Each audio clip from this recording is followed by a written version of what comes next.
ما بعد فاعوذ بالله من الشيطان الرجيم بسم الله الرحمن الرحيم إن الله لا يغير ما بقوم حتى يغير ما بأنفسهم صدق الله العظيم. برادر محترم جناب حضرت مولانا ہدایت الرحمان صاحب، جناب مولانا لیاقت بلوچ صاحب، جناب سعید بلوچ صاحب، جائے یوتھ پاکستان کے صدر جناب زبیر گوندل صاحب، جناب یوسف خٹک صاحب، اور اس عظیم الشان درمے میں شامل میرے انتہائی غیور اور بہادر، پرعزم، پرجوش، گوادر، تربت، پنچگور اور مکران ڈویژن کے میرے بہت ہی قابل احترام ساتھیوں، السلام علیکم ورحمۃ اللہ وبرکاتہ۔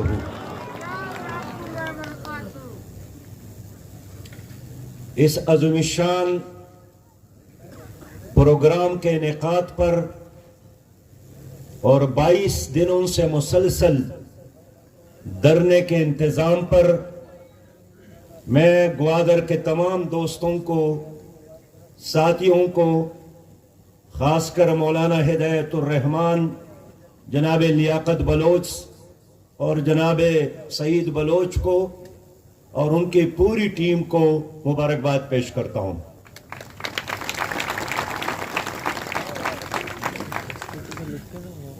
سب سے پہلے میں یہ بات کرنا چاہتا ہوں کہ کل جب میں نے اعلان کیا کہ میں گوادر جا رہا ہوں تو ہندوستان کی میڈیا نے شور مچایا اور پروپیگنڈا کیا کہ امیر جماعت اسلامی گوادر جا رہا ہے اور گوادر کے لوگ سی پیک منصوبے کے خلاف ہے۔ میں ہندوستان کو پیغام دینا چاہتا ہوں کہ ہمارے اندرونی مقامی اور ملکی سیاسی اختلافات، نظریاتی اختلافات، ایشوز پر مختلف رائے اپنی جگہ پر، لیکن پاکستان کی قوم اللہ اور رسول کے بعد جس چیز پر یکسو اور ایک ہے اور وہ یہ کہ ہندوستان ہمارا دشمن نمبر 1 ہے۔ ہندوستان ایک استعماری، سامراجی اور کشمیریوں کا قاتل اور خود ہندوستان کے اندر کروڑوں مسلمانوں کی حقوق کا ایک غاصب ملک ہے۔ وہ اگر اس علاقے کا پولیس مین بننا چاہتا ہے تو اس ریجن کے، پاکستان کے عوام اور اس ریجن کے تمام ممالک کسی بھی صورت میں ہندوستان کے سپریمیسی کو قبول کرنے کے لیے تیار نہیں ہے۔ میرے بھائیوں، 22 دنوں سے آپ لوگوں کا یہ دھرنا جاری ہے اور مولانا ہدایت الرحمان صاحب جو جماعت اسلامی کے قیادت میں ایک بہت اہم شخصیت ہے،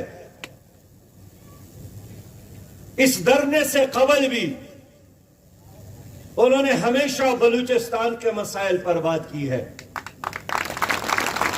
صوبائی شورا ہو، مرکزی شورا ہو، اسلام آباد میں، لاہور میں، پشاور میں، کراچی میں، جہاں بھی ہمارا کوئی جلسہ ہوتا ہے، ہدایت الرحمان صاحب نے بلوچستان کے مسائل پر بات کی ہے اور آپ کی ترجمانی کی ہے۔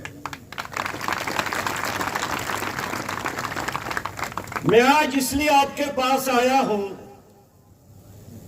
کہ آپ لوگوں کو یہ پیغام دے سکوں کہ آپ لوگوں کی جو ایشوز ہے، جو مسائل اور مشکلات ہیں، آپ لوگوں کے جو مطالبات ہیں، اس میں ہم آپ کے ساتھ ہیں۔ اس پوری جدوجہد میں آپ اکیلے نہیں ہیں۔ 28 نومبر کو اسلام آباد میں پارلیمنٹ کے قریب ڈی چوک میں ہمارا جلسہ تھا، اور ان تمام ایشوز پر ہم نے بڑی جرات اور وضاحت کے ساتھ بات کی ہے کہ گوادر کے لوگ، وہاں کی قیادت، جو بھی مطالبات پاکستان کی وفاقی اور صوبائی حکومت سے کر رہے ہیں، حکومت کو سننا چاہیے۔ 22 دنوں میں صوبائی اور مرکزی حکومت کو یہ مسائل حل کرنا چاہیے تھا، لیکن اندھی، بہری اور گونگی حکومت ہے۔ جب تک ہاتھ ان کے گریبان تک پہنچ نہ جائیں، وہ کوئی چیز محسوس نہیں کرتی۔ میرے بھائیوں، گوادر کے لوگ مظلوم ہیں، بلوچستان کے لوگ مظلوم ہیں، اور میں کہوں کہ 22 کروڑ پاکستان کے لوگ مظلوم ہیں۔ اس ملک پر گزشتہ 74 سالوں سے ایک خاص طبقے کی حکومت ہے۔ یہ انگریزوں کا پالا ہوا طبقہ، یہ ایسٹ انڈیا کے ایجنٹ، جن کے بڑوں نے انگریزوں کی بوٹ پالش کیے تھے، ان کے گھوڑے مالش کیے تھے، انگریز چلا گیا اور ان کے غلاموں نے یہاں کی سیاست پر قبضہ کی، یہاں کے وسائل پر قبضہ کی۔ یہ بڑے بڑے چند جاگیردار لوگ تھے، بینکوں سے بڑے بڑے قرضے لیے صنعت کار بن گئے، اپنے بچوں کو باہر پڑھا کر بیوروکریٹ بن گئے، اور اب ایوانوں میں بھی وہ موجود ہے، دفاتر میں بھی وہ موجود ہے، سیاست پر بھی ان کا قبضہ ہے، میڈیا ہاؤسز پر بھی ان کا قبضہ ہے، اور 22 کروڑ عوام، مظلوم اور مجبور عوام، ان کے سننے کے لیے عدالتیں بھی بند، انصاف کے دروازے بھی بند، ایوانوں کے کڑکے اور دروازے بھی بند، اور یہی وجہ ہے کہ عوام کے ساتھ صرف اور صرف ایک راستہ ہے، وہ احتجاج کا راستہ ہے۔ گزشتہ موسم سرما میں مچھ میں 10 مزدور شہید کیے گئے، قتل کیے گئے، ان کے سروں کو ان کے تنوں سے جدا کیا گیا۔ انہوں نے اپنی لاشوں کو اٹھا کر سڑک پہ رکھا، اور معصوم مطالبہ تھا کہ وزیر اعظم آ جائیں اور ہمیں تسلی دے۔ وزیر اعظم نے اعلان کیا کہ یہ لوگ مجھے بلیک میل کرنا چاہتے ہیں، اور میں بلیک میل ہونے والا نہیں ہوں۔ ہدایت الرحمان موجود ہے، 11-12 دن وہ لاشیں ادھر پڑی رہی۔ میں وہاں پر پہنچا، رات کے سردی کے دن کے 4 بجے تھے، رات کے 4 بجے تھے، شدید سردی تھی۔ میں دیکھنا چاہتا تھا کہ کون لوگ ہیں جو ہمارے معصوم وزیر اعظم کو بلیک میل کرنا چاہتے ہیں۔ میں نے ان کے بچوں کو دیکھا، پٹی پرانے کپڑے پہنے تھے، ان کے مائیں اور بہنیں اور بیٹیاں جو ان کے لاشوں کے ساتھ لپٹ کر رو رہی تھی، ان کے دوپٹے پرانے تھے، اور مجھے احساس ہوا کہ غریب لوگ ہیں، اگر یہ وی آئی پی ہوتے، کوئی سینیٹر کا بیٹا ہوتا، کوئی وزیر کا بیٹا ہوتا، کوئی مشیر کا بیٹا ہوتا، تو صدر پاکستان، وزیر اعظم پاکستان، گورنر اور وزیر اعلیٰ، یہ سب یہاں پر حاضر ہوتے. لیکن اس ملک میں غریب کی آواز سننے کے لیے کوئی بھی تیار نہیں ہے. میرے دوستو، آج میں آپ کے پاس اس لیے آیا ہوں کہ اس مجمع میں بیٹھنا، اس سڑک پر بیٹھنا، آپ لوگوں کے ساتھ یہ چند لمحے میں گزارنا اپنے لیے ثواب سمجھتا ہوں، سعادت سمجھتا ہوں. محبت کرنا، غریب کے ساتھ پیار کرنا، یہ اللہ کی محبت کی حصول کا ذریعہ ہے. نبی مہربان صلی اللہ علیہ وسلم سے ایک صحابی نے پوچھا تھا کہ قیامت میں ہم آپ سے کیسے ملیں گے؟ وہاں تو اول اور آخر ساری مخلوقات ہوگی، انسان ہی انسان ہوں گے. نبی مہربان نے فرمایا قیامت کے دن مجھ سے ملنا ہو تو مجھے فقیروں میں تلاش کرو، مجھے مسکینوں میں تلاش کرو، مجھے غریبوں کے سب کے اندر تلاش کرو. محمد مصطفیٰ صلی اللہ علیہ وسلم ادھر ہی آپ سے ملے گا. یہی وہ غریب لوگ ہیں. نعرہ تکبیر! نعرہ تکبیر! یہ غریب لوگ، یہ مزدور لوگ، یہ کاشتکار لوگ، یہ ماہی گیر، یہ اصل میں اس ملک کا حقیقی سرمایہ ہے. اس ملک کی عزت آپ لوگوں کی وجہ سے ہے. اس ملک کے اصل محافظ آپ ہیں. اقبال نے فرمایا تھا کہ جا کے ہوتے ہیں مساجد میں صف آرات و غریب، زحمت روز جو کرتے ہیں گوارات و غریب.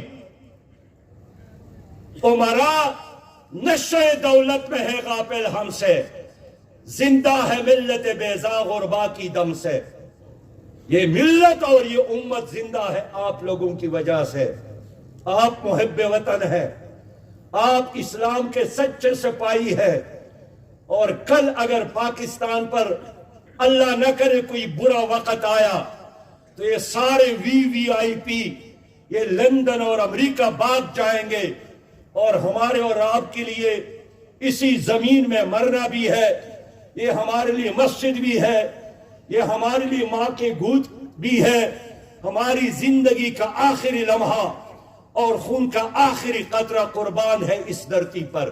ہمارا کوئی اور ملک نہیں ہے، یہی ہمارا اول اور آخر ہے.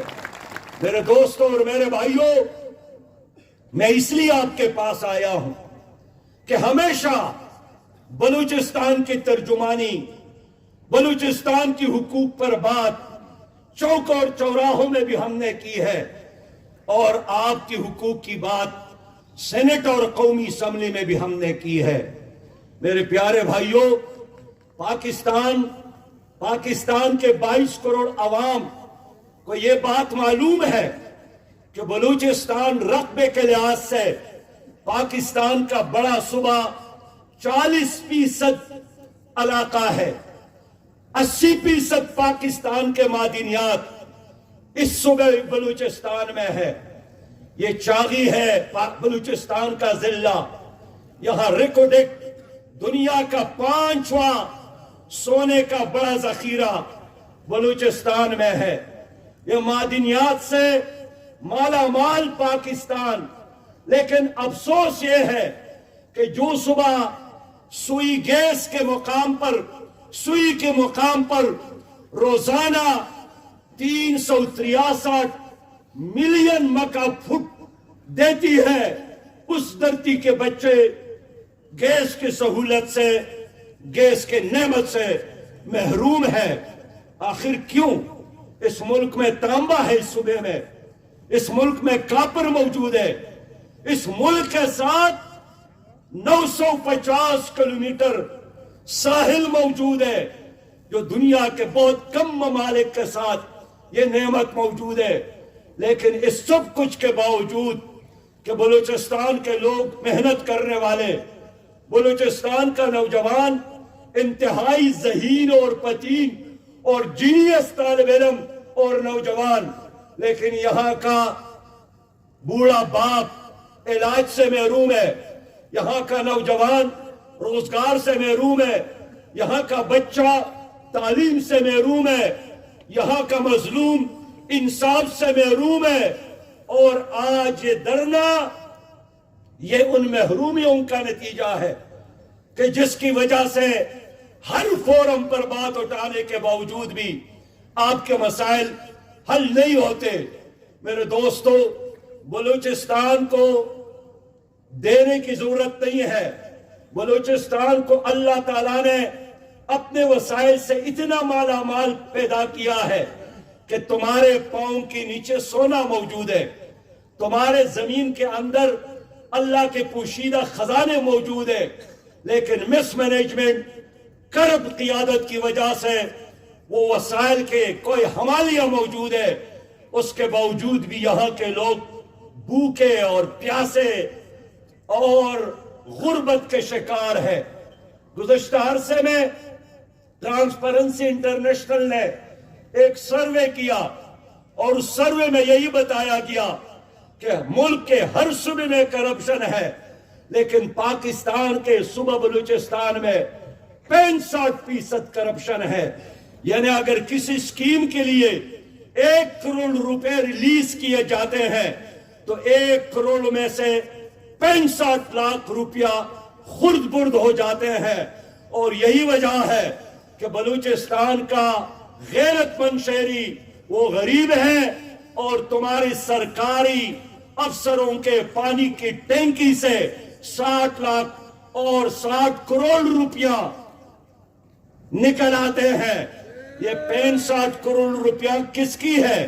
یہ آپ کا خون پسینہ ہے، یہ آپ کے جیبوں میں وہ جو 1 روپیہ آپ کما کر رکھتے ہیں، یہی لوگ کرپشن کر کے اس کو تمہارے جیبوں سے نکالتے ہیں، اور ظالم حکومت اور ظالم انتظامیہ کا پاؤں ہمارے گردنوں پر اور ان کے ہاتھ ہمارے جیبوں پر ہے۔ یہی وجہ ہے میرے دوستو کہ آج اس ملک کا عام شہری غربت سے دوچار ہے۔ میں اس لیے آپ کے پاس آیا ہوں کہ اس نظام کے ہوتے ہوئے انصاف ملنا ممکن نہیں ہے۔ اس ملک میں 35 سال جرنیلوں نے حکومت کی بڑے اچھے نعروں کے ساتھ۔ اس ملک پر بقیہ سارا عرصہ جرنیلوں کے رہنمائی میں، ان کے پشپناہی میں، ان کے گملوں میں جو پودے بڑھائے گئے، پرورش کی گئی، ان سیاسی لیڈروں نے حکومت کی، لیکن نعرے تو دیے، وعدے تو دیے، غریب کا مسئلہ حل نہیں ہوا، مزدور کا مسئلہ حل نہیں ہوا، کاشتکار کا مسئلہ حل نہیں ہوا، عام انسان کا مسئلہ حل نہیں ہوا، انصاف نہیں ملا، تعلیم نہیں، علاج نہیں۔ میرے دوستو، اس لیے کہ یہ نظام، یہ اندھیر نگری اور چوپٹ راج کا نظام ہے۔ یہ جاگیرداروں کے لیے تو اچھا ہے، یہ کرپٹ سرمایہ داروں کے لیے اچھا ہے، یہ لینڈ مافیا، ڈرگ مافیا، آٹا مافیا، پیٹرول مافیا، چینی مافیا کے لیے اچھا ہے، لیکن اس نظام میں غریب پاکستانی کے لیے سانس لینا آپ ناممکن بنایا گیا ہے۔ اس لیے میں یہی آیا ہوں کہ اس نظام کو بدلنا ہوگا۔ آپ کو عزت ملے گی، آپ کو حقوق ملیں گے، لیکن کون سا نظام؟ یہ نظام نہ ہو تو پھر کون سا نظام؟ وہ نظام جو رحمت للعالمین نے اللہ کی طرف سے ہمارے لیے لایا ہے۔ اس میں رحمت ہے، اس میں برکت ہے۔ دیکھیے، مدینہ کی اسلامی ریاست کی بات یہ حکومت تو کرتی ہے، لیکن میں ایک جھلک دکھاتا ہوں۔ حضرت عمر رضی اللہ تعالیٰ عنہ کے بیٹے عبد الرحمن کو مصر کے گورنر نے نشہ میں پکڑ کر گھر لا کر سزا دی، کوڑے لگائے۔ عمر ابن خطاب رضی اللہ تعالیٰ عنہ کو معلوم ہوا انہوں نے گورنر کو خط لکھا کہ آپ نے بڑا ظلم کیا. کیا ظلم کیا؟ میرے بیٹے کو پکڑ کر گھر کے اندر چار دیواری میں کوڑے لگائے گئے، جبکہ عام آدمی کو آپ چوک اور چوراہوں میں کوڑے لگاتے ہیں. یہ ظلم ہوا. اور وصیت کی، نصیحت کی کہ میرے بیٹے کو گدے پر بٹھا کر موٹے کپڑے پہنا کر مدینہ بھیجو.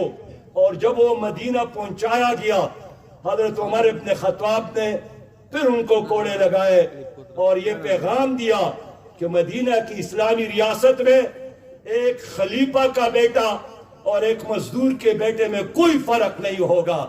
آج آپ کے ملک میں، اس دنیا میں، آپ کے پاکستان میں غریبوں کے لیے علیحدہ بستیاں اور مالداروں کے لیے علیحدہ بستیاں، ان کے تعلیمی ادارے الگ ہو گئے، ان کے ہسپیٹل الگ ہو گئے، ان کے لیے VVIP انتظام ہر جگہ، اور غریب کے لیے کوئی جگہ نہیں ہے.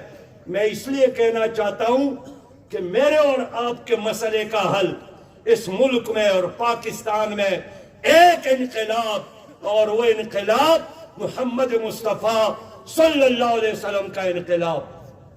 74 سالوں میں ایک دن کے لیے اسلامی نظام نہیں آیا، اور اسلامی نظام نہیں ہے ملک ٹوٹ گیا.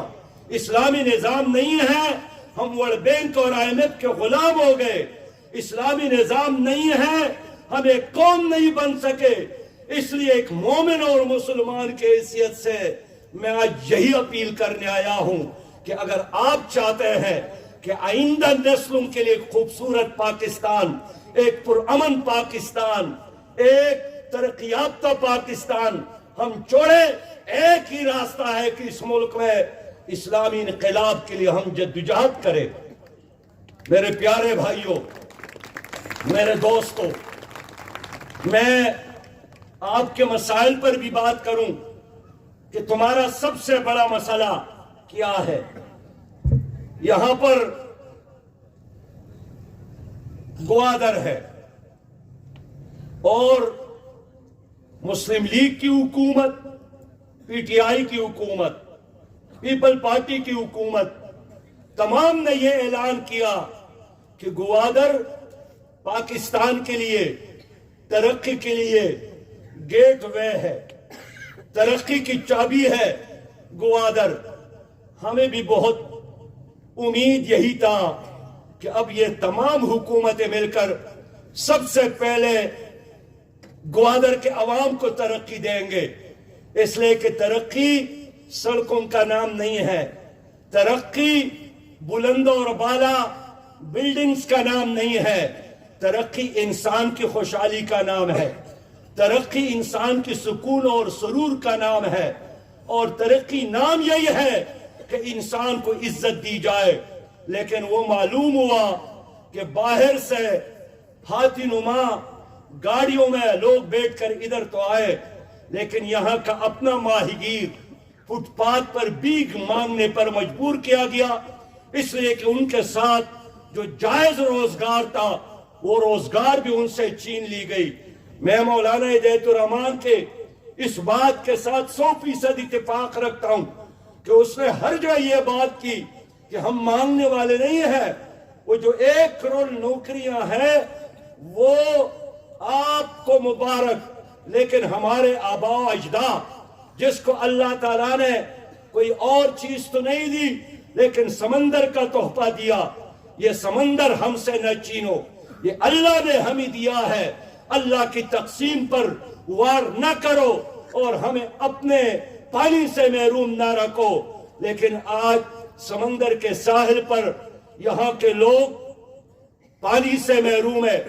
یہاں پانی نہیں ہے، لوگوں کو پتہ نہیں ہے کہ گوادر کیا ہے. گوادر میں پانی نہیں ہے، گوادر کے لوگوں کے ساتھ ظلم ہو رہا ہے. ابھی میں ایک آدمی کے گھر گیا تعزیت کے لیے، مجھے بہت افسوس ہوا کہ 9 بہنوں کا ایک بھائی تھا اور وہ ایک حملے میں شہید ہوا. 9 بہنیں رہ گئی، 9 بہنیں رہ گئی. اور باپ کیسا ہے، ایک ہی گھر میں ایک دو کمروں میں رہتا ہے. میں اس لیے کہنا چاہتا ہوں کہ یہ سمندر ہے، یہ گوادر ہے، یہ بلوچستان ہے، یہاں کے معدنیات اور وسائل، یہاں کے قدرتی وسائل، اس پر سب سے پہلا حق گوادر کے عوام کا، مکران کے عوام کا، پنجگون کے عوام کا، تربت کے عوام کا اور یہاں کے عوام کا ہے. کوئی مائی کا لال آپ کا حق آپ سے نہیں چھین سکتا. ہم آپ کے ساتھ کھڑے ہیں. ہم انصاف کی بات کرتے ہیں، ہم عدل کی بات کرتے ہیں، ہم دہشت گرد نہیں ہیں. ہم حساب کتاب کی بات کرتے ہیں. میرے دوستو، یہ کیا آسان کام مشکل بنایا گیا کہ یہاں کے لوگ مومنٹ کرتے ہیں تو اپنی ملک میں ہر کلومیٹر بعد اس کو جامع تلاشی دینا پڑتا ہے، اور پھر مائیں بہنیں اور بیٹیاں سکولز اور کالجز اور ہسپتال جب جاتی ہیں، ہر جگہ اس کے چادر کو، اس کے برقعے کو شک کے نگاہ سے دیکھا جاتا ہے. میں اس لیے کہنا چاہتا ہوں، حکومت کو عوام پر اعتماد کرنا چاہیے، حکومت کو بلوچوں پر اعتماد کرنا چاہیے. اس دھرتی کے محافظ آپ نہیں ہیں، اس دھرتی کے محافظ یہ عوام ہے. اور خدا کی قسم، کتنی بھی بڑی اور مضبوط فوج ہو، عوام ساتھ نہ ہو کامیاب نہیں ہو سکتی. ایک بڑی فوج کو ہم نے دیکھا، رشیا کا فوج، دنیا کا ایک ایسا فوج جس نے ہنگری، پولینڈ اور چیکوسلواکیا پر قبضہ کیا تھا. لیکن جب افغانستان وہ فوج آئی، عوام نے ساتھ نہیں دیا، وہ کامیاب نہیں ہو سکے. نیٹو دنیا کی بہت بڑی جنگی مشین افغانستان میں شکست سے دوچار ہوئی، اس لیے کہ عوام ساتھ نہیں تھے. ہماری اپنی فوج بنگلہ دیش میں موجود تھی، لیکن جب عوام ساتھ نہیں تھے تو ان کا اسلحہ، ان کا ٹینک، ان کا جہاد ان کے کام نہیں آیا اور ان کو وہاں سے آنا پڑا. اس لیے میں سیکورٹی کے نام پر لوگوں کی بے عزتی اور تذلیل یہ برداشت ہم نہیں کر سکتے ہیں. اس ملک کی حفاظت کے لیے یہ نوجوان کافی ہے. آپ سرحدوں پہ اپنا کام کریں، یہ لوگ کریں گے انشاءاللہ. سکول کی حفاظت کریں گے، ہسپتال کی حفاظت کریں گے، بازاروں کی حفاظت کریں گے. اور مجھے یاد ہے کہ یہاں ایک عرصہ قبل ایک تانیدار صاحب کی تبدیلی یہاں ہوئی تھی. تو جب وہ یہاں آئے گوادر کے بازار میں، دکاندار نے آٹے کے بوریاں اور گھی کے ڈبے باہر رکھے. تو تانیدار نے دکاندار سے کہا کہ اس آٹے کو اور گھی کے ڈبوں کا اندر رکھے، یہاں کوئی چوری نہ کرے. اس دکاندار نے کہا یہ گوادر ہے، یہاں چوری نہیں ہوتی اگر آپ نے آغاز نہیں کیا. میں اس لیے کہنا چاہتا ہوں کہ یہاں کے لوگ پرامن لوگ ہیں، دیانتدار لوگ ہیں. یہ جتنی بھی بیماریاں ہیں، یہ بیماریاں آپ لوگوں نے باہر سے یہاں پر لا کر یہ وائرس یہاں عام کیا، ورنہ یہاں کے لوگ تو اپنی دکانوں کو بھی بند نہیں کرتے تھے، سامان باہر رکھتے تھے. میں اس لیے کہنا چاہتا ہوں کہ حکومت پاکستان کو چاہیے کہ چیک پوسٹوں کا یہ نظام ختم کرے. ہدایت الرحمان نے مجھے بتایا کہ ہمارا بہت بڑا مسئلہ یہی ہے کہ باہر سے یہ بڑے بڑے ٹرالر آتے ہیں اور ایسے جال سال لاتے ہیں کہ جو مچھلیوں کے انڈوں سمیت ان کے چھوٹے چھوٹے نسلوں کو بھی تباہ کرتے ہیں، اور جنگلی حیات کے لیے یہ زہر قاتل ہیں. اب انصاف کی بات کرتے ہیں، یہ نہیں کہتے ہیں کہ باہر کا آدمی آ کر یہاں کاروبار نہ کرے، یہ نہیں کہتے ہیں کہ باہر کا آدمی آ کر ہمارے سمندر میں کاروبار نہ کرے، لیکن مطالبہ یہی ہے کہ اس جال کو تو تبدیل کرے، اور سب سے پہلے یہاں کے لوگوں کو، یہاں جو بھی آدمی کماتا ہے، یہاں کے لوگوں کو اس میں حصہ دار بنایا جائے. میرے بھائیوں، دیکھیے سعودی عرب نے کیا، امارات نے کیا، قطر اور دبئی نے اپنے عوام کے خوشحالی کے لیے کیا کیا؟ جو بھی آدمی باہر سے ادھر جاتا ہے اس کو وہاں ایک کفیل دیا جاتا ہے، اور جو آدمی وہ کماتا ہے اس میں ایک حصہ مقامی باشندے کو وہ دینے پر مجبور کیا ہے حکومت نے۔ میں اس لیے کہنا چاہتا ہوں کہ اگر باہر کے لوگ یہاں آ کر کروڑ ہاں کماتے ہیں اور یہاں کے اپنے بچے بھوکے سوتے ہیں تو یہ ظلم ہے، یہ جبر ہے۔ ہم اس ظلم اور جبر کو کبھی بھی برداشت نہیں کر سکتے۔ میں آپ کے اس مطالبے کے حق میں ہوں کہ یہاں جتنی بھی کمپنیاں ہیں، اس میں جتنی بھی ویکنسیاں ہیں، ان ملازمتوں پر سب سے پہلا حق وہ یہاں کے مقامی لوگوں کا ہے۔ یہ تو آئین بھی کہتا ہے کہ اگر مقامی ایک باصلاحیت نوجوان موجود ہے، آپ کیسے باہر سے آدمی آ کر وہاں ملازمت دیتے ہیں اور مقامی لوگوں کو اہمیت نہیں دیتے؟ اس لیے یہ پاگل پن کا مظاہرہ نہیں ہے، یہ انصاف کی بات ہے کہ یہاں جتنے کمپنیاں ہیں اس کو سب سے پہلے مقامی لوگوں کو روزگار دینا چاہیے، ملازمتیں دینا چاہیے۔ میرے پیارے بھائیوں، میرے دوستوں، میں کہنا چاہتا ہوں کہ جناب ہدایت الرحمان نے مطالبہ کیا ہے کہ ہمیں تعلیم دو۔ تعلیم دینا ریاست کا فرض ہے۔ یہاں اتنا بڑا بلوچستان ہے، صرف 97 کالجز ہیں۔ 97 کالجز تو آپ کے مکران ڈویژن میں ہونا چاہیے، لیکن یہاں تعلیم کے دروازے بند ہیں۔ یہ میں شاباش دیتا ہوں اسلامی جمعیت طلبہ کو کہ انہوں نے ہر سال بلوچستان کے مختلف علاقوں سے بچوں کو اٹھا کر ان کے لیے کوئٹہ میں ایک ہاسٹل بنایا ہے، وہاں ٹیوشن سنٹر کا اہتمام کرتی ہے، وہاں غریب بلوچ بچوں کو پڑھانے کا انتظام کرتی ہے، اور الحمدللہ ان ہاسٹلوں میں جن بچوں نے پڑھا ہے وہ آج انجینئر بن گئے، ڈاکٹر بن گئے، پروفیسر بن گئے۔ میں ویسے قوم پرستوں سے بھی بات کروں کہ آپ لوگوں کو بڑی محبت ہے، مبارک ہو آپ کی محبت، لیکن کوئی بتا سکتے ہیں کہ ایک بچے کو آپ لوگوں نے پڑھایا ہے؟ ایک بچے کے لیے کبھی ٹیوشن سنٹر کا اور کبھی ٹیوٹر کا اہتمام کیا ہے؟ کبھی ایک ہینڈ پمپ بھی اپنی قوم اور قبیلے کے لوگوں کے لیے لگایا ہے؟ کبھی ایک ہسپیٹل بھی بنایا ہے؟ میرے دوستو، کوکلے نعرے، مصنوعی نعرے لگاتے ہیں، لیکن یہاں میری تحریک نے، اسلامی جمعیت طلبہ نے بچوں کو پڑھانے کا انتظام کیا۔ ہدایت بتائیں گے کہ آپ کے اس غریب صبح کے کتنے بچوں کو جماعت اسلامی پڑھنے کے لیے اسکالرشپ دیتی ہے؟ 150 سے زیادہ بچے جن کو اسکالرشپ دی جاتی ہے۔ ہم ان کے رنگ کو، ہم ان کے نسل کو، ہم ان کے قبیلے کو، ہم ان کے مسلک کو نہیں دیکھتے، ہم ان کے پارٹی کو نہیں دیکھتے، لیکن ہم چاہتے ہیں کہ بلوچ طالب علم ترقی کرے۔ آپ کی اس بلوچستان کے قوم پرستوں کو بتانا چاہتا ہوں جو آج ہدایت الرحمان صاحب کی اس دھرنے میں آنا بھی گوارا نہیں کرتے، ان کے علم میں لانا چاہتا ہوں کہ یہ ہدایت الرحمان صاحب ہے جس کی قیادت میں یہ اسلامی تحریک ہے، یہ جماعت اسلامی ہے جس کے اہتمام اور سرپرستی میں 2000 سے زیادہ بچوں، یتیم بچوں کے پرورش کا ہم کر رہے ہیں، ان کی تعلیم کا انتظام، ان کی تربیت کا انتظام۔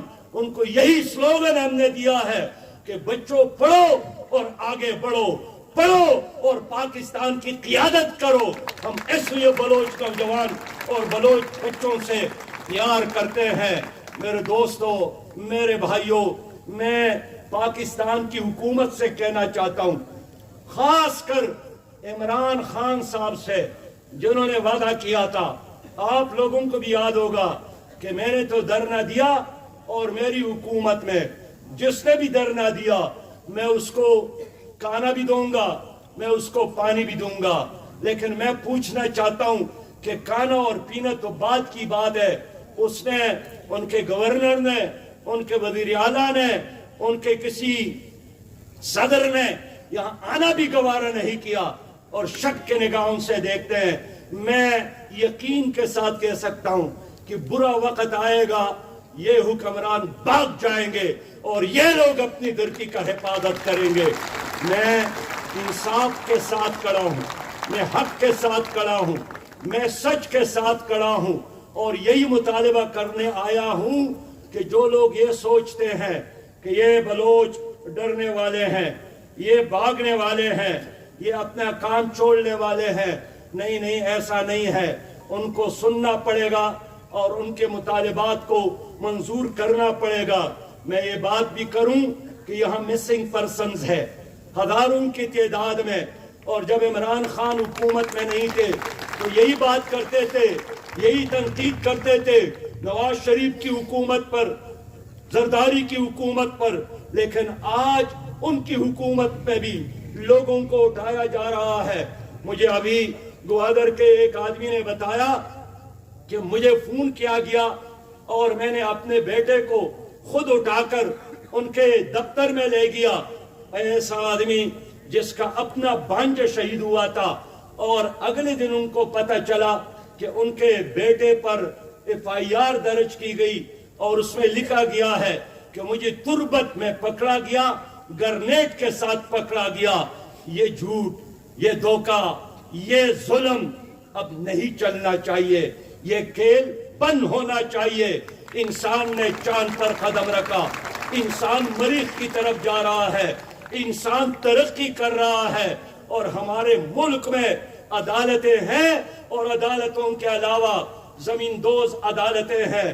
میں کلیئر کرنا چاہتا ہوں کہ میں یہ بات بالکل اہتمام کے ساتھ کرنا چاہتا ہوں کہ پاکستان صدر پاکستان کا نہیں ہے، یہ وزیر اعظم کا بھی نہیں ہے، یہ آرمی چیف کا بھی نہیں ہے، پاکستان چیف جسٹس کا بھی نہیں ہے. پاکستان 22 کروڑ عوام کا ہے. 22 کروڑ عوام، 22 کروڑ میری قوم وہ ٹیکس دیتی ہے. ان کے ٹیکسز پر یہ عدالتیں چلتی ہیں، یہ ایوانے چلتے ہیں. تم تنخواہیں لیتے ہو، اس لیے چیف جسٹس کو انصاف کرنا چاہیے، ایوانوں کو قانون سازی کرنا چاہیے اور سیکورٹی کے لوگوں کو، آرمی کو وہی کام کرنا چاہیے جو آئین میں قوم نے ان کے حوالے کیا ہے، جو آئین نے ان کے ذمہ داری لگائی ہے. لیکن آج یہاں عدالتوں میں انصاف نہیں ہے اور انصاف ایسی ہے جس کا میں نے تذکرہ کیا کہ شرم کی بات نہیں ہے کہ ہم 22 کروڑ ہے، ہم ایٹمی پاور ہے، لیکن اس سب کچھ کے ہونے کے باوجود بھی میرے ملک کی عدالتوں میں انصاف نہیں ہے. اگر آپ انصاف نہیں دے سکتے تو پھر ان اداروں کو، ان عدالتوں کو تانا لگائے. قبائلی نظام کے تحت لوگ اپنے فیصلے پھر خود ہی کریں گے، لیکن یہ نہیں چل سکتا کہ عدالت بھی ہے اور عدالت کے ماورا یہاں فیصلے بھی ہوتے ہیں. میں قانون چاہتا ہوں، میں عدل چاہتا ہوں، میں انصاف چاہتا ہوں، میں آئین کی حکمرانی چاہتا ہوں. میں افراد کی بادشاہت نہیں، اللہ کی بادشاہت اور اس کی حاکمیت پر یقین رکھتا ہوں.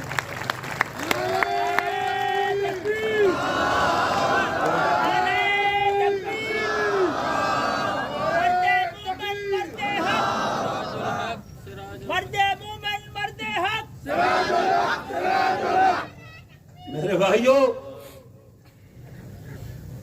آج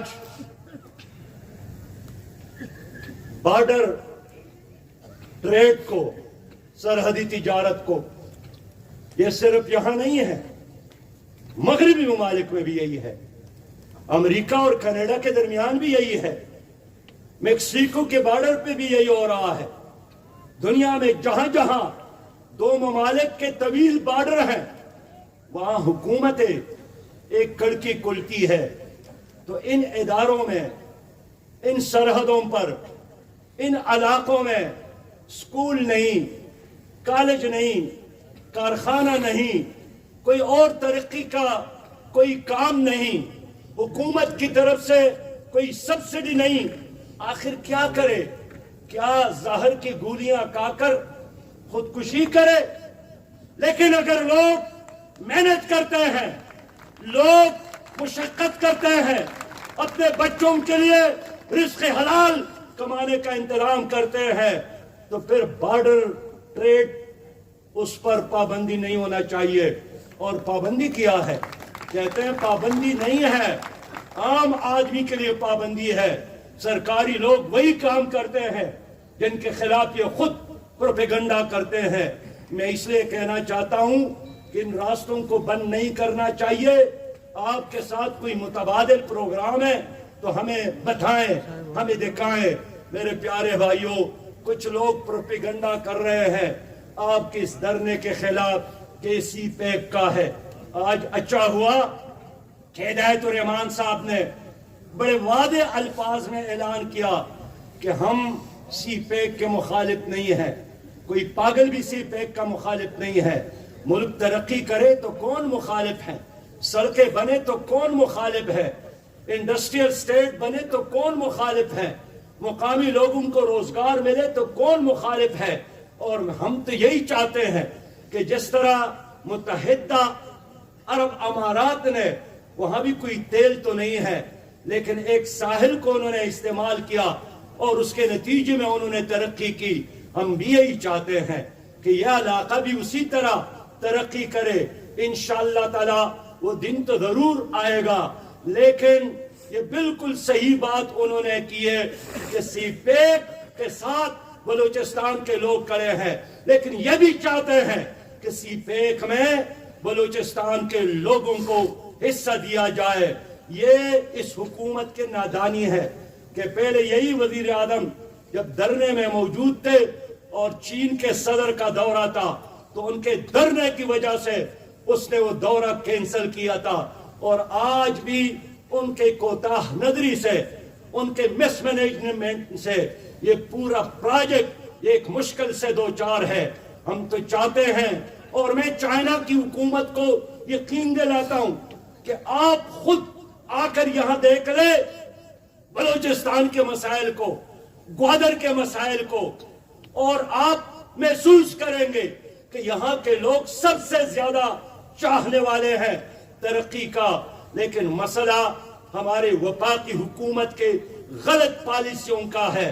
میں ایک بار پھر چائنا کو یہ پیغام دینا چاہتا ہوں کہ پاکستان کے لوگوں کا اگر کسی چیز پر اتفاق ہے تو سی پیک کا یہ بہت بڑا پلان ہے۔ میں جانتا ہوں انڈیا نہیں چاہتا ہے کہ سی پیک کامیاب ہو جائے، میں یہ بھی جانتا ہوں امریکہ اس پورے پروجیکٹ کا شدید مخالف ہے۔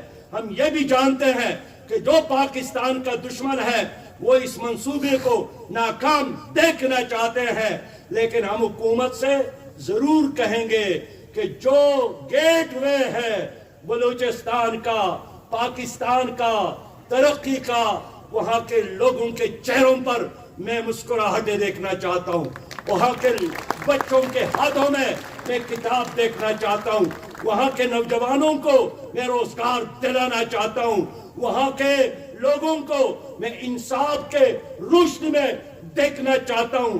میرے پیارے بھائیوں، پاکستان ہمارا ہے، پاکستان آپ کا ہے، آپ کے بڑوں نے پاکستان بنایا۔